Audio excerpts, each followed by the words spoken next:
If you go into a room today that is perfectly insulated, a place where no wind reaches and no machinery hums, you will not find silence. Most of you will find a high-pitched, persistent ringing, a needle of sound that pierces the void. We have a name for it: tinnitus. We are told it is a symptom of a loud world, a byproduct of rock concerts and industrial machinery, a glitch in the auditory processing of the brain. But there is an anomaly in the historical record that suggests something far more unsettling. If you look for this specific complaint in medical journals, personal diaries, and literature before the year 1880, it is almost entirely absent. Humanity lived for thousands of years in a state of acoustic purity that we can no longer even imagine. Then, in a single decade, the world stopped being silent. This is not a story about the evolution of medicine.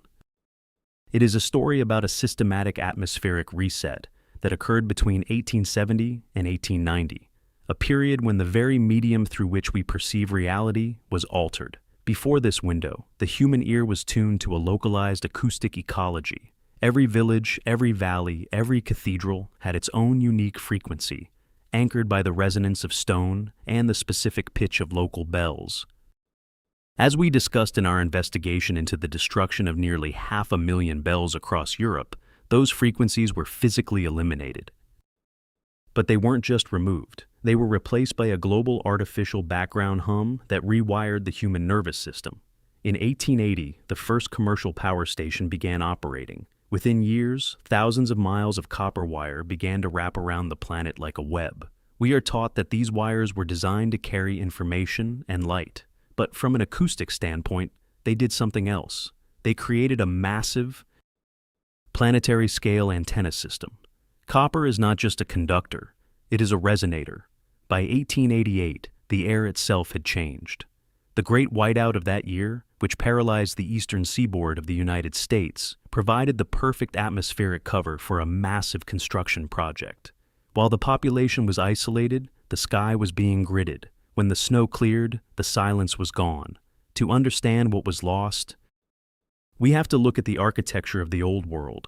Every house built before the mid-19th century contained what researchers are now identifying as a still room or a spirit room. These weren't just pantries or storage voids. They were windowless chambers located at the geometric center of the structure, often lined with limestone or crystalline materials.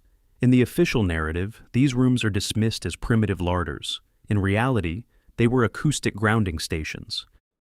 These rooms were designed to capture the low-frequency resonance of the Earth itself, providing a space where the human body could synchronize its internal rhythm with the planet. In these rooms, there was no ringing in the ears. There was only the deep quiet. Medieval and Victorian builders understood that limestone is piezoelectric. It generates an electric charge in response to mechanical stress, such as sound waves or the shifting of the Earth's crust. By embedding acoustic vases, or amphorae, into the walls and domes of these structures, they created a feedback loop. The building wasn't just a container, it was an instrument that amplified the natural, healing frequencies of the local environment.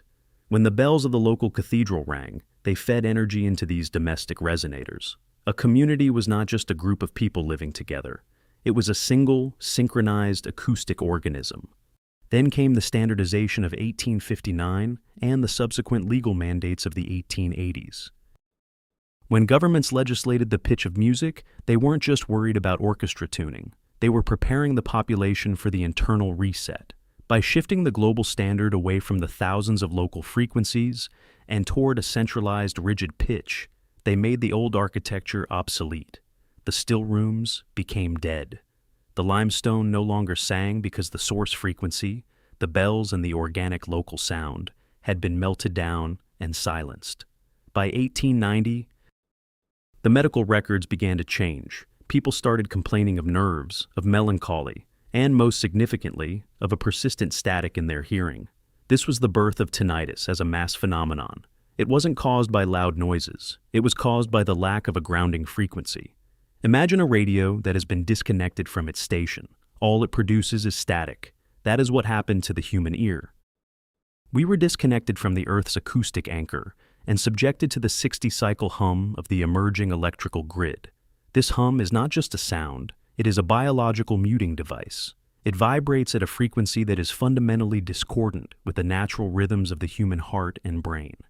In 1936, when the United States Bureau of Standards began broadcasting a 440 Hz reference tone from radio station WWV, the reset was complete.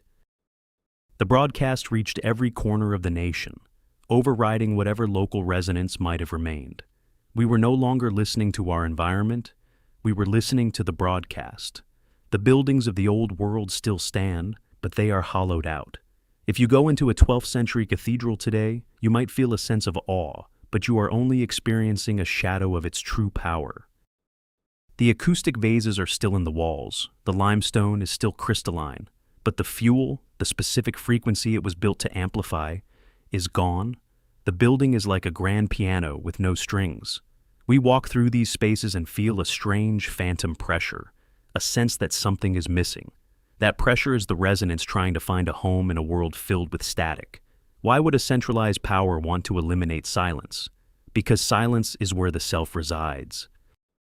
In the deep quiet of the pre-1880 world, the human mind was capable of a level of focus and intuition that we now classify as supernatural. The spirit rooms were places of communion, not with ghosts, but with the unmasked reality of the universe. By filling the world with an unbreakable high-frequency hiss, the architects of the New World created a permanent barrier between the individual and the void. You cannot hear the voice of the stone if your own head is screaming with the sound of the grid. We see the evidence of this transition in the hygiene movement of the late Victorian era. Suddenly, the old resonant materials, stone, wood, plaster, were labeled as unsanitary. They were replaced with drywall, linoleum, and synthetic insulators. These materials are acoustic killers. They absorb sound unevenly, destroying the high frequencies and turning the low frequencies into mud. Our modern homes are designed to be acoustically dead, containers that isolate us from the world rather than integrating us into it. We are living in boxes of silence that aren't actually silent. The orphan trains of the late 1800s play a role in this as well. 250,000 children were relocated, their identities erased, their pasts severed. These children were the first generation to be raised entirely within the new frequency. They had no memory of the still rooms. They had no memory of the bells. To them, the ringing in the ears was normal. They were the clean slate population, designed to build a world that prioritized the machine over the organism. When they grew up, they bricked over the spirit rooms in their inherited houses, calling them wasted space. They didn't realize they were burying the last anchors of their own biological autonomy. Even our language was altered to hide this erasure. The word silence was redefined. It used to mean the presence of a natural harmony. Now it means the absence of intentional sound. But true silence is not empty. It is a dense, vibrating field of information. When we cleansed the world of its local frequencies, we didn't create quiet. We created a vacuum. And into that vacuum, the grid poured its own monotonous, controlling tone. This atmospheric transformation was not merely about sound, it was about the conductivity of the human experience.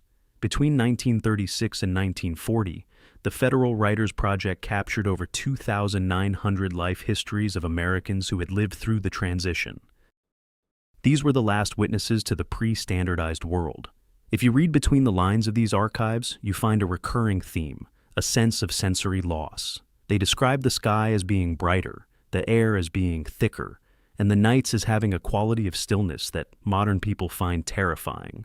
They weren't just describing a lack of city noise, they were describing a different state of matter. When the 1890 census was stored without local copies and subsequently authorized for destruction in 1933, right as the National Archives was being established, a massive anchor of demographic truth was cut loose. We lost the data on the health of the pre-reset generation. We lost the records of communities that refused to adopt the new electrical grid.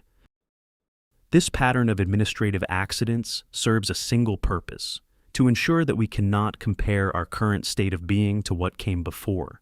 We are forced to accept the ringing in our ears as an evolutionary inevitability rather than a technological imposition. Consider the composition of the inner ear itself. The cochlea is filled with microscopic hair cells that are tuned to specific frequencies. These cells are not just passive receivers, They are active resonators. When the environment is filled with a natural, varied frequency spectrum, these hair cells are in a state of constant, healthy exercise. But when you subject them to a single, unyielding background hum, the 60 Hz or 50 Hz cycle of the global power grid, you create a biological burn-in effect. Tinnitus is the sound of your own hair cells screaming under the weight of a frequency they were never meant to carry. It is a signal of starvation. Your ear is starving for the complexity of the old world resonance. The 1893 World's Columbian Exposition in Chicago, often called the White City, provides the ultimate visual evidence of this transition. For 6 months, a neoclassical metropolis of 200 buildings stood as a testament to a level of engineering that officially should not have existed. It was powered at a scale that exceeded the capabilities of the era's documented electrical infrastructure. Then, it was demolished and burned.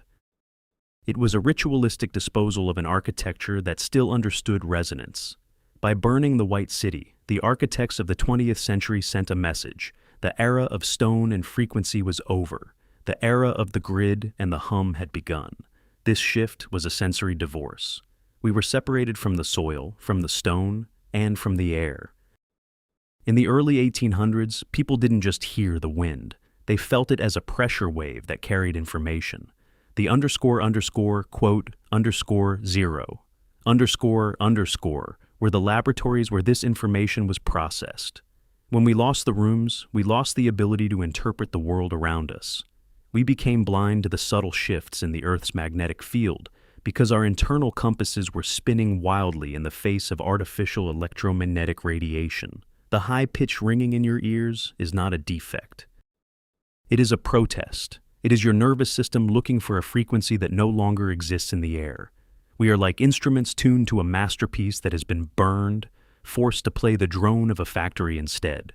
The standardization of sound was the largest, most successful biological coup in human history. It turned a world of 1,000 voices into a world of one broadcast. And the most terrifying part of the pattern is that it required no conspiracy, only the relentless, unthinking march of progress. We must look closer at the war of currents. This was not just a battle between Thomas Edison and Nikola Tesla over how to light a bulb. It was a battle over the texture of reality. Direct current, championed by Edison, was a steady stream. Alternating current, which eventually won the global market, is a pulse. It is a rhythm. By adopting AC, we didn't just choose a way to transport energy. We chose to live inside a 60-cycle heartbeat. Every wire in your wall is pulsing at a rate that interferes with your own alpha waves. We are being driven by an external clock, and the tinnitus is the sound of our biological gears grinding against the mechanical ones. The stone remembers. If you go into the basement of an old house, past the drywall and the modern repairs, you can sometimes find the original limestone foundation. If you press your ear to it in the dead of night, away from your phone and your Wi-Fi router, you might feel it. Not a sound, but a vibration.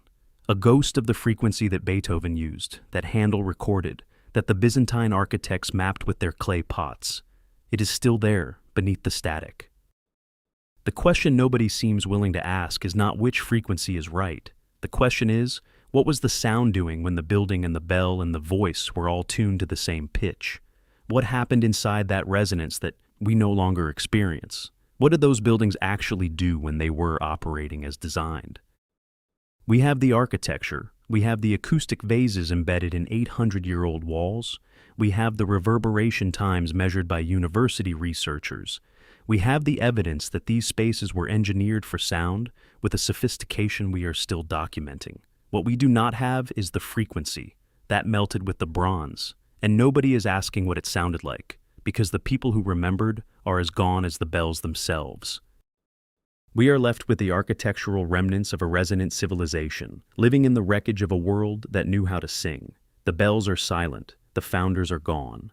The buildings that were designed to hold the old sounds still stand, resonating with frequencies that no instrument feeds them anymore.